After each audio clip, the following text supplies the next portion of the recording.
முன்னாள் அமைச்சர் பாலகிருஷ்ண ரெட்டி வழக்கில் தீர்ப்புக்கு இடைக்கால தடை விதிக்க நீதிமன்றம் மறுப்பு தெரிவித்திருக்கிறது. இது தொடர்பான விவரங்களை அறிவதற்காக நம்முடைய முதன்மை ஆசிரியர் குணசேகரன் இணைந்திருக்கிறார்.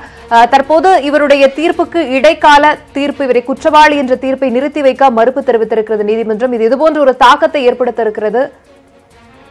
ஆக்சுவலி இது ஒரு முக்கியமான ஒரு தீர்ப்பு. திடீரென்று அமைச்சர் பாலகிருஷ்ண ரெட்டி 3 ஆண்டு கால தண்டனை ஒன்றுக்கு ஆளானார்.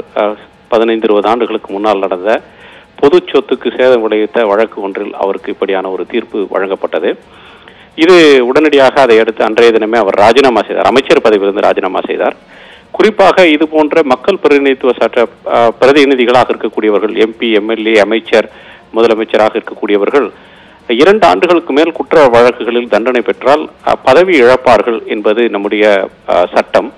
அந்த அடிப்படையில் அவர் ஆட்டோமேட்டிக் டிஸ்குவாலிஃபிகேஷன் என்று சொல்லக்கூடிய தீர்ப்பு சொன்ன நிமிடத்திலேயே அவர் பதவி இழந்த ஒரு நபராக அவர் மாறிவிடுகிறார்.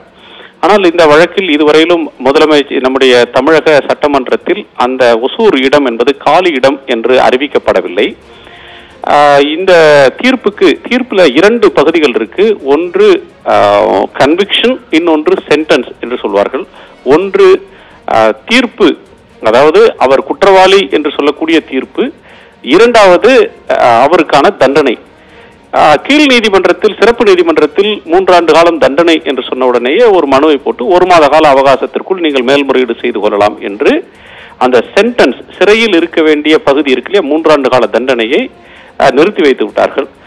இப்போது அவருக்கு ஒரு எம்எல்ஏவாக தொடர வேண்டுமானால் அவர் குற்றவாளி என்று சொல்லக்கூடிய தீர்ப்புக்கே தடை விதித்தால் தான் சொல்ல முடியும், அப்படியான அவர் தொடர முடியும் என்று ஒரு தரப்பு வழக்கறிஞர்கள் கருத்து சொல்லியிருந்தார்கள். ஆனால் இன்னொரு தரப்பினர் அப்படியான ஒன்று கிடையாது, அவர் எந்த நிமிடத்தில் நீதிபதி சொல்கிறாரோ அடுத்த நொடியே அவர் தாமாகவே பதவி விலகியதாக அறிவிக்கப்படுவார், ஆட்டோமேட்டிக் டிஸ்குவாலிஃபிகேஷன் என்று சொல்லப்பட்டது. அந்த அடிப்படையில் இன்றைக்கு ஒரு நீதிபதியிடம், உயர்நீதிமன்ற நீதிபதியிடம் முறையிட்டு அவருடைய கன்விக்ஷன், குற்றவாளி என்று அளிக்கப்பட்ட தீர்ப்புக்கு இடைக்கால தடையை கோரி அமைச்சர் தரப்பில், முன்னாள் அமைச்சர் பாலகிருஷ்ண ரெட்டி தரப்பிலே மனு செய்திருந்தார்கள். அந்த காலையிலேயே அதற்கான முகாந்திரங்கள் இருக்கின்றன என்று அவருடைய வழக்கில், பேருந்தை சேதப்படுத்திய வழக்கில் காலையிலேயே நீதிபதி பார்த்திபன் அவர்கள் கீழ் நீதிமன்றம் போதிய ஆவணங்களை எல்லாம் பார்த்து விட்டுத்தான் இதை சொல்லி இருக்கிறது, அதை ஏன் நாங்கள் தடுத்து நிறுத்த வேண்டும் என்று சொல்லியிருந்தார். இப்போது மாலையில் தீர்ப்பு வழங்குவதாக சொல்லியிருந்தார். அவருக்கு இடைக்கால ஒரு நிவாரணம் என்ற எதையும் வழங்கவில்லை, அதற்கு மறுத்து உத்தரவிட்டிருக்கிறார். இது முன்னாள் அமைச்சர் பாலகிருஷ்ண ரெட்டியை பொறுத்தவரையிலும் ஒரு பெரிய பின்னடைவு என்றுதான் சொல்ல வேண்டும். இதற்கு பிறகு இந்த தீர்ப்பை திருத்துவதற்காக அவர் உச்சநீதிமன்றத்திற்கு செல்ல வேண்டும். அப்படி செல்வது என்பது அவருக்கு எந்த அளவிற்கு சாதகமாக இருக்கும் என்ற ஒரு கேள்வி இருக்கிறது.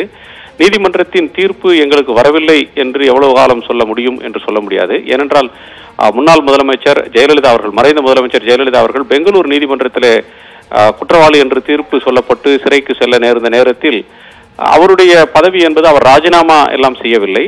அதுக்கு முன்னால் டான்சி மற்ற ஒரு வழக்கில் கூட உச்சநீதிமன்றம் சொன்ன உடனே அவர் ராஜினாமா செய்யக்கூடிய வாய்ப்பு எழவில்லை. மாறாக ஆளுநரே அந்த ஆட்சியை இழந்ததாக அறிவித்தார்கள்.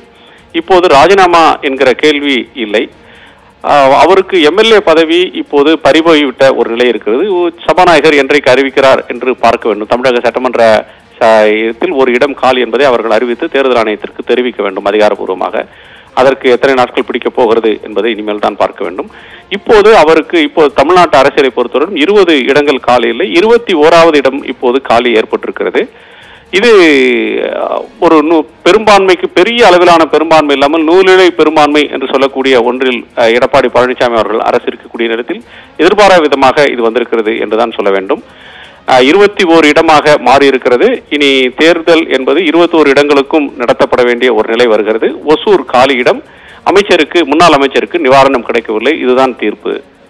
அஸ்லி, தற்போது பாலகிருஷ்ண ரெட்டி தாக்கல் செய்த அதாவது தீர்ப்பை நிறுத்தி வைக்க தங்களுடைய இடைக்கால மனுவை மறுப்பு தெரிவித்து தீர்ப்பு வழங்கி கிடைத்திருக்கிறது. இந்த நிலையில் 3 ஆண்டு சிறை தண்டனை விதித்திருக்கிறது நீதிமன்றம். இந்த தீர்ப்பினால் பாலகிருஷ்ண ரெட்டி அமைச்சர் பதவியை பறிகொடுத்து விட்டார். இந்த விவரங்களை நம்முடைய முதன்மை ஆசிரியர் குணசேகரன் பகிர்ந்து கொண்டார். மேலதிக தகவலுக்கு மீண்டும் இணையலாம். தற்போது விவரங்களுக்கு நன்றி.